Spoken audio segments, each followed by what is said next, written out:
예, 안녕하십니까. 오늘은 성경의 맥과 원리 강론, 지난 시간에 도입부를 했고요. 오늘 이 시간은 제1부 제1장을 다루겠습니다. 그래서 어제 도입부 말미에 말씀드렸던 성경의 맥과 원리 강론 목차를 보시면서 이렇게 들어주시면 전체 맥락을 파악하시는 데 도움이 될 것 같습니다.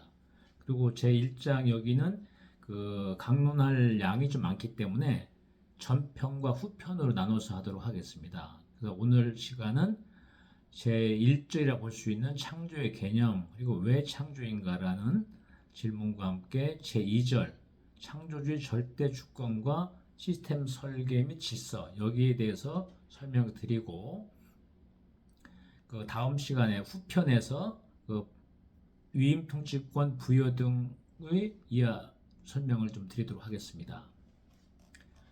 오늘의 주제는 제1장은 창조입니다.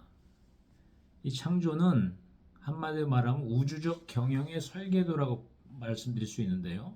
이 창조는 우연한 폭발이 아니라 완벽한 설계를 바탕으로 한 우주적 프로젝트입니다. 하나님은 이 프로젝트의 총괄 설계자이시자 최고 경영자라고 볼 수 있고요. 인간에게 그 시스템을 운영하시는 권한을 위임하셨습니다. 따라서 창조는 경영의 시작이며 우주적 경영의 시작이며 하나님은 우주의 절대 주주이시자 CEO라고 보실 수 있습니다. 그리고 창조주와 인간 피조물의 관계는 단순한 주종 관계를 넘어서 하나님의 위임과 그것을 수임한 관리자의 파트너십 관계로 해석할 수가 있겠습니다. 여기서 이 우주는 무질서한 탄생인가 아니면 철저히 기획된 경영의 산물인가라는 질문을 할 수 있는데 그것은 이하에서 설명드리는 것으로 그 답을 찾을 수 있겠습니다. 그럼 제2절로 넘어가서 창조주의 절대 주권과 시스템 설계 및 질서에 관해서 알아보도록 하겠습니다. 질서와 체계는 이 창조의 과정에서 빛과 어둠, 천국들과 지구, 하늘과 땅, 바다와 육지 등 이 창조 과정은 무질서, 영어로 카오스죠. 무질서에서 질서, 코스모스입니다. 그래서 한마디로 말씀드리면 무질서, 카오스에서 질서, 코스모스를 구축해가는 과정이다. 이렇게 말씀드릴 수 있습니다. 흔히 창세기 1장 1절을 잘 아실 겁니다. 태초에 하나님이 천지를 창조하시니라 이렇게 알고 계실 겁니다. 근데 이것은 잘못 번역된 겁니다. 천지가 아니고요. 천국들, 영어로 하면 heavens라고 되어 있습니다. 그래서 천국들, 그 땅도 아니고 지구, earth라고 되어 있습니다. 그래서 정확히 이걸 번역을 하면은 태초에 하나님이 천국들, heavens와 지구, earth를 창조하시니라 이렇게 해석해 맞습니다. 그 이유는 같은 1장 안에 9절과 10절을 보면 명확히 드러납니다. 9절과 10절에서는 창세기 1장 9절에 보면 하나님이 스카이를 만드시고요. 이것이 제1천상이죠. 우리가 흔히 하늘을 우리가 눈에 보는 하늘을 제1천상이라고 하고요. 그 다음에 우주를 제2천상, 우주 바깥에 하나님이 계시는 또 하나님이 지배하신 영역을 제3천상계라고 이렇게 말을 합니다. 따라서 제1천상인 스카이를 창조하시고요. 그 드러난 땅, 그것을 드라이 그라운드라고 해서 지를 이제 창조하시게 되는데 따라서 창세기 1장 9절에서는 천과 지를 창조하십니다. 그리고 이 지에 해당되는 영어 드라이 그라운드는 그 10장, 창세기 1장 10절에서 랜드로 호칭을 변경하십니다. 따라서 창세기 1장 9절 10절에서 하늘과 땅, 천지를 창조하시니라 이렇게 되기 때문에 1장 1절은 태초에 하나님이 천국들과 지구를 창조하시니라 이렇게 해석해야지 정확합니다. 그거에 대해서 다시 말씀을 드리면요. 천국들이라고 했기 때문에 복수죠. 당연히. 그러면 우리가 제일 천국은 바로 상상할 수 있습니다. 그거는 하나님 계시는 제3천상계가 천국이죠. 그 다음에 제2천국은 창세기에 나오는 에덴 동산, 이 천국입니다. 그 다음에 제3천국은 그리스도께서 승천하신 후에 그리스도께서 그 지구상의 대환란, 7년 대환란 전에 재림하시기 위해서 하는데 한 번에 바로 지상 재림하시는 게 아닙니다. 먼저 1단계를 공중 재림하시고 나서 그 다음에 지상 재림을 하시게 되는데, 공중 재림이라는 거는 그 우리가 흔히 아는 제1천상, 하늘보다는 좀 높겠죠. 따라서 제2천상이라고 하는 우주 안에, 근데 가급적이면 지구에 가까이 있는 우주의 제3천국으로 그 공중 재림을 하십니다. 여기서 7년간 대환란이 있기 전에 휴거를 일으키시거든요. 그래서 죽은 자 먼저 일으키시고 산자를 일으켜서 공중에서 만납니다. 이건 좀 이따 설명드릴 겁니다. 그리고 7년을 지상심판을 준비하신 다음에 예수님이 승천하신 곳 감람산이죠. 올리브 동산으로 그 자리로 그대로 다시 지상재림을 하십니다. 그때 성도들 데리고 지상재림을 하십니다. 그리고 나서 바로 천년왕국이 이어지고요. 그리고 제3천국은 없어지냐, 그게 아니고요. 요한계시록에 보면은 그것이 새 예루살렘 성으로 해서 지구로 강림을 합니다. 그러니까 지구에 천국이 만들어지고 그때부터 천국 시대가 열리게 된 이런 그 흐름을 갖게 됩니다. 그런 흐름 가운데서 이해를 하시면 좋을 것 같습니다. 그래서 제1천국은 제3천상계 하나님 계시는 되겠죠. 그 다음에 제2천국은 에덴 동산이 되겠고요. 제3천국은 그리스도가 7년 대환란 전에 지구 근처 우주의 1단계 공중 재림을 하십니다. 여기에서 휴거된 성도와 함께 지상 심판을 준비하시고 7년 후에 승천하셨던 올리브 동산 감람산이라고 하죠. 거기로 지상 재림을 하십니다. 성도들과 함께. 그렇기 때문에 제3천국은 자연히 지구 근처 우주에 있을 거로 이렇게 추측을 하는 겁니다. 그러면 그와 관련된 성경 구절을 살펴보도록 하겠습니다. 먼저 데살로니가 전서 4장 16절 17절입니다. 주께서 후령과 천사장의 음성과 하나님이 나팔소리와 함께 신이 강림하실 때, 즉 공중 강림하실 때를 말하는 겁니다. 죽은 성도들이 살아나고 그 뒤에 살아있는 성도들이 그들과 함께 구름들 속으로 채에 올라가, 이것이 휴거에 관련된 구절입니다. 공중에서 채에 올라가서 공중에서 주를 만나리라. 그리하여 우리가 항상 주와 함께 있으리라. 7년 동안 주와 함께 계시면서 지구상 환란은 피하고, 그 다음에 지상 심판 준비하시고 또 같이 내려오기 때문에, 같이 내려서 천년왕국 그리고 천국 시대까지 연결되기 때문에 우리가 항상 주와 함께 있으리라는 그 기록이 타당한 근거가 되겠습니다.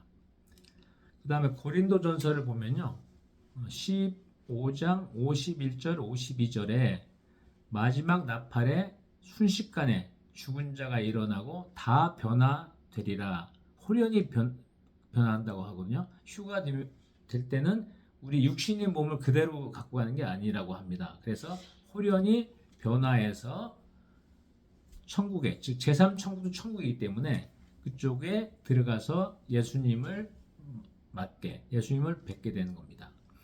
그 다음에 요한복음은 14장 3절, 내가 다시 와서 너희를 내게로 받아들인다는 휴거를 말하는 거죠. 내가 있는 곳에 있게 하리라. 즉 1차적으로는 제3천국 공중재림하신 곳에 있다가 그 지상재림하시고 천년왕국을 지내고 그 후에 사탄이 영벌을 받아서 완전히 퇴출됐을 때 그 제3천국이 지구로 내려옵니다.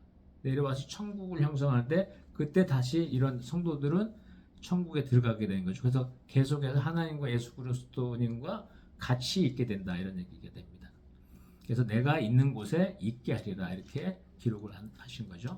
그다음 요한계시록 3장 10절입니다. 온 세상에 임할 시험의 때를 면하게 하리라. 따라서 그 성도들을 휴거시켜 가지고 7년 동안 대환란 동안에 피하게 하십니다. 환란 이전에 보호를 해주시는 거죠. 그래서 따라서 환란 전 휴거가 근거가 이러한 성경 구절에 기록되어 있는 것이 그 근거가 되겠습니다. 요한계시록 19장 9절에 보면 어린 양, 예수님이죠. 어린 양이 혼인 만찬에 부름을 받은 자들은 복이 있도다 하는 겁니다. 부름 받았다는 것은 휴거가 됐다는 뜻이죠. 이것들은 하나님의 참된 말씀이다. 이렇게 기록되어 있습니다. 그리고 공중 재림하신 동안에 이 지구상에 있게 되는 7년 대환란에 관련 성경 구절을 보면은 다니엘서 9장 27절에 나옵니다. 한 일에, 이게 7년이거든요. 한 일에 언약을 확정해서 대환란은 7년 동안 일어나게 됩니다. 그 관련된 구절을 보면은 마태복음 24장 21절에 보면 창세 이후 이때까지 없던 큰 환란, 대환란이죠. 이후에도 없으리라 라고 기록되어 있습니다. 그리고 요한계시록 6장과 18장까지는 인, 나팔, 대접으로 지상을 심판합니다. 이것이 7년 대환란 동안에 일어날 일들입니다. 그리고 환란 후에 지상 재림하시는 거예요. 예수님이 재림하시는데 바로 제3천상계 하나님 우편에 계시다가 바로 내려오신 게 아닙니다. 지상으로. 아까 말씀드린 대로 공중 재림, 공중 강림에서 7년 계시고 휴거된 성도들과 함께 그리고 성도들 데리고 지상 재림을 하시게 됩니다. 그 관련된 성경 구절을 살펴보면요. 요한계시록 19장 11절에 14절입니다. 하늘이 열리고 예수께서 군대, 성도죠. 군대와 함께 내려오신다는 것이 나와 있습니다. 따라서 이미 휴거되어 제3천국에 있던 성도들과 함께 재림을 하시는 겁니다. 그래서 휴거 기간, 즉 7년 동안의 대환란 기간 중에 공중 재림한 예수님과 같이 있는 그 천국, 거기에서 지상 심판을 준비한 대로 지상 심판한 후에 바로 이어서 천년왕국으로 들어가서 시작되게 되는 것입니다. 그 관련된 성경 구절을 보면요. 구약 스가랴의 14장 4절에 보면 그의 발이, 예수님의 발이죠. 발이 감람산에 서리라 이렇게 기록되어 있습니다. 이 얘기는 감람산이 기억나시죠? 예수님이 승천하신 그 장소입니다. 그 장소로 바로 또 강림하시는 겁니다. 따라서 승천한 지점과 지상 재림하는 지점이 일치합니다.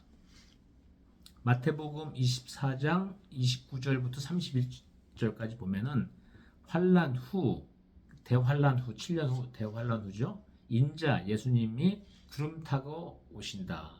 그리고 천사를 통해 보내서 선택한 성도들이 하늘에서 모인다라고 표현되어 있는데 이것이 휴거를 뜻하는 그런 근거 규정입니다. 사도행전 1장 11절에 보면 하늘로 올라가신 그대로 다시 오신다. 승천 장소가 바로 재림 장소다라는 것이 사도행전에 나오고요. 유다서에도 1장 14절에 보면 주께서 수만 성도와 함께 오신다. 지상에 임하신다. 그 지상 재림을 하신다는 겁니다. 재림을 안 믿는 분들도 가끔 있던데 그건 성경에 반하는 반성경적인 생각입니다. 휴거된 성도가 따라서 제3천국 아까 다시 한번 말씀드린 제1천국은 제3천상계에 있는 하나님 계신 곳이죠. 그 다음에 에덴 동산이 제2천국이고 제3천국은 지구 가까이 우주에 있는 것인데 거기로 공중 강림하셨다가 다시 7년 후에 지상 강림을 하시고 이 천국은 지구로 내려옵니다. 지구 내려와서 에덴 동산에 위치한 데에 정확히 다시 천국에 내려와서 천국 시대를 열게 되는 겁니다. 그래서 휴거된 성도가 제3천국에서 그리스도와 함께 지상 심판을 준비하는 내용이 요한계시록 19장에 기록되어 있습니다. 그리고 그 준비된 바에 따라서 지상을 심판하는 것이 요한계시록 6장부터 16장까지 나와 있습니다. 따로 제3천국이 아까 말씀드린 대로 거룩한 예루살렘 성 또는 새 예루살렘 성이라고 표현하는데, 원본은 거룩한이라고 헐리라고 되어 있습니다. 그래서 거룩한 예루살렘 성으로 지상으로 강림하십니다. 그래서 요한계시록 그것이 21장 10절에 나와 있습니다. 제3천국이 거룩한 예루살렘 성으로 지상으로 강림하여 지구의 천국 시대가 도래하는 겁니다. 그리고 그 위치도 에덴이 있었던 위치로 대부분의 성경학자들, 신학자들은 그렇게 믿고 또 그런 근거가 있다고 합니다. 왜냐하면 예수님 자체도 승천하신 곳으로 똑같은 장소에 재림하시듯이 잃어버린 천국이라죠. 신락원이라고 하죠. 에덴도 신락됐는데 제3천국이 그대로 지구로 내려와서 어디로 가겠습니까? 성경의 특성이 대칭성이거든요. 그거에 의한다고 하더라도 옛날에 에덴 동산에 있었던 그쪽으로 천국, 제3천국이 내려오게 되는 것입니다. 요한 복음을 보면은 1장 1절부터 3절까지 보면은 하나님은 무로부터 말씀으로 창조하신다고 기록되어 있습니다. 여기서 말씀은 그리스도를 말씀하는 거거든요. 그래서 우리 흔히 하나님이 다 창조하시고 예수님과 성령님은 안 하신 걸로 생각할 수 있는데 그렇지 않습니다. 이게 왜냐면은 삼위일체 설에서 성부 하나님과 성자 예수 그리스도 그리고 성령은 한 몸이거든요. 그래서 우리가라고 표현되어 있습니다. 성경에도. 그래서 그건 좀 뒤에 나중에 살필 텐데요. 무에서 창조를 하실 때 말씀과 함께, 즉 하나님과 말씀이신 예수 그리스도가 함께 모든 걸 창조했다는 것이 요한복음 1장 1절부터 3절의 내용입니다. 따라서 하나님의 창조는 그냥 목적 지향적입니다. 그 단계적으로 완성하는 그냥 효율적인 운영 모델이라고 볼 수 있습니다. 6일 창조 동안은 질서와 충만, 천국들과 지구, 하늘과 땅, 빛과 어둠, 바다, 육지, 식물, 동물 등 점진적 질서를 잡아가는 거고요. 천국들과 지구를 창조했다 했으면 지구가 굉장히 특별하다는 것을 예표하는 겁니다. 그건 계속 뒤에서 나올 겁니다. 경영자적 통찰 입장에서 본다면 모든 성공적인 프로젝트는 질서와 구분에서 시작된다 볼 수 있습니다. 창조주는 우주의 기본 인프라를 완벽히 구축하신 후에 경영자, 즉 우리 인간을 수임받은 그 경영자를 초대하시게 됩니다. 신학적 측면에서 본다면 질서, 코스모스의 창조인데 아까 말씀드린 대로 그 창세기 창조 과정은 혼돈, 카오스에서 질서, 코스모스로 바꾸는 과정입니다. 창조주는 빛과 어둠, 하늘과 바다, 육지와 식물을 구분하고 체계화하셨습니다. 이는 모든 경영의 핵심인 분류와 우선순위 설정의 기원이라고 볼 수 있습니다. 그 성경적 근거를 본다면은 창세기 1장 3절에 나오는 대로 하나님이 이르시되 빛이 있으라 하시니 빛이 있었고, 이는 하나님의 언어, 로고스가 그 시스템 운영을 명령하는 명령어라고 볼 수 있습니다. 경영적인 측면에 본다면 CEO는 먼저 환경을 정비하고 시스템 구축한 후에 그 안에서 목적을 달성을 해야 됩니다. 하나님은 혼돈, 창세기 1장 2절에 나와 있습니다. 혼돈의 내용이 그걸 질서로 바꾸시는 창조주시라고 성경에 기록되어 있고요. 이는 우주적 경영의 모델이라고 볼 수 있습니다.